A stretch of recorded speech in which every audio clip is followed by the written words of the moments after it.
warahmatullahi wabarakatuh.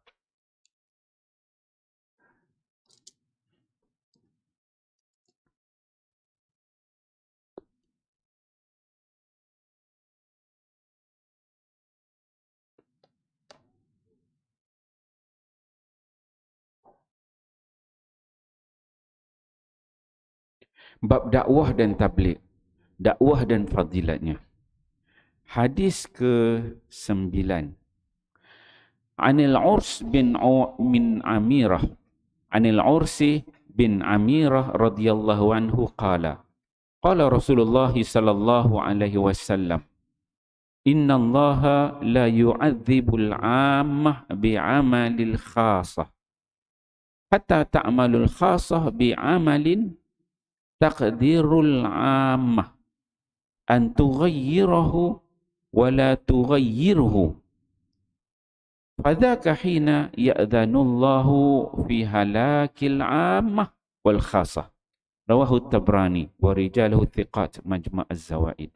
Sayyidina Urs bin Amirah radhiyallahu anhu berkata, Rasulullah sallallahu alaihi wasallam bersabda, disebabkan keburukan yang dilakukan oleh sebahagian orang, Allah Subhanahu wa taala tidak akan mengazab semua orang. Tetapi Allah Subhanahu wa taala akan mengazab semua sekali apabila orang yang taat tidak berusaha mengalang orang yang tidak taat, walaupun mereka mampu berbuat demikian. Tabrani Majma' Az-Zawaid. Alhamdulillah tuan-tuan ya, pagi ini kita membaca satu hadis Nabi sallallahu alaihi wasallam. Hadis di bawah tajuk dakwah dan tabligh, dakwah dan fadilatnya. Hadis daripada Urs bin Amirah. Urs bin Amirah ni nama yang tak berapa dikenali. Ulama-ulama hadis pun bila mengkaji tentang asma' nama-nama para perawi ini, nama Urs bin Amirah tu tidak dikenali. Tak tahu lahir kat mana, dua asal kat mana. Tapi para ulama hadis mengatakan bahawa dia ni duduk dekat sebelah Syam sana. Dan hadis-hadis yang diriwayatkan daripada Urs bin Amirah ni diriwayatkan daripada melalui jalur anak saudara dia, Urs bin Amirah. Katakan juga Urs bin Amirah ni merupakan sahib. Dia berkawan dengan Umar bin Abdul Aziz, Rajab bin Haywah, itu geng-geng dia lah, kawan dia. Dalam hadis ni dia menyebutkan bahawa Nabi SAW bersabda. Kata Nabi SAW, innallaha la yu'azzibul ammah. Nabi kata Allah Subhanahu wa taala tidak akan mengazab al-ammah, orang umum, orang kebanyakan ni, bi'amalil khasah, dengan amalan orang-orang secara khusus. Maksudnya Allah Subhanahu wa taala tak akan azab kita disebabkan ada di antara kita ni dia buat maksiat. Yang mana dia buat maksiat itu kita tak tahu. Contohnya kita kat sini tiba-tiba dalam kalangan kita, bukan kita lah ni, orang luar lah, orang buat maksiat kan.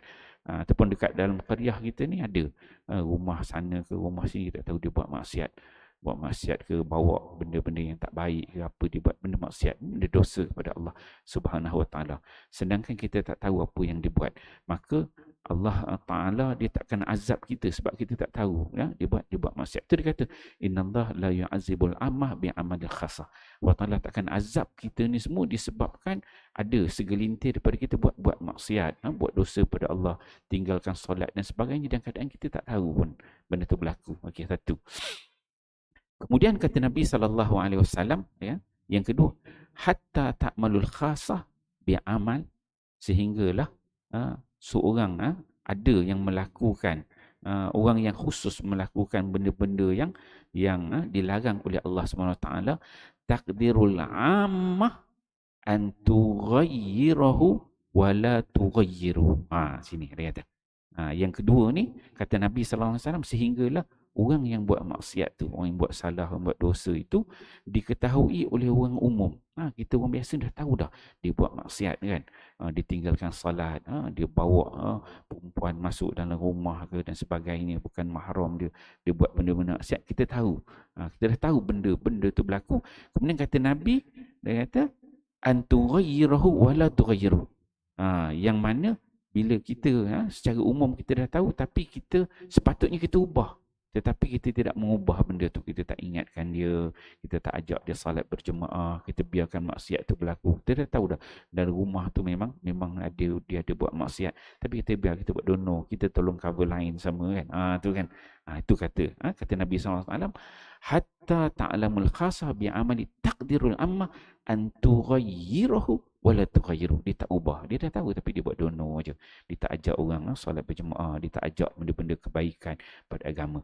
Maka kata Nabi SAW, bila perkara itu berlaku, fadzaka hina, maka pada ketika itu kata Nabi SAW, ya'zanallahu, Allah Subhanahu Wa Taala mengizinkan fi halakil ammah, untuk Allah membinasakan al-ammah wal khassah, semua orang secara umum dan juga orang yang buat maksiat tadi dibinasakan oleh Allah Subhanahu Wa Taala. Jadi tuan-tuan mulia, jadi tajuk ni letak bawah, tajuk dakwah dan tabligh. Jadi betapa pentingnya kita mengajak orang menampak benda maksiat. Kita perlu berikan peringatan, ajak orang kepada Allah, solat dan sebagainya.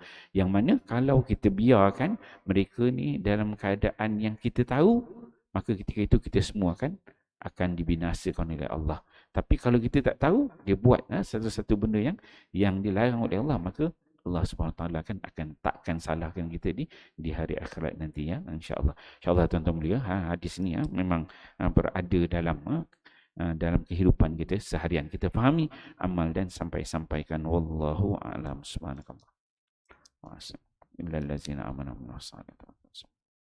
Sallallahu ala Muhammad, sallallahu alaihi wasallam, sallallahu ala Muhammad, sallallahu alaihi wasallam.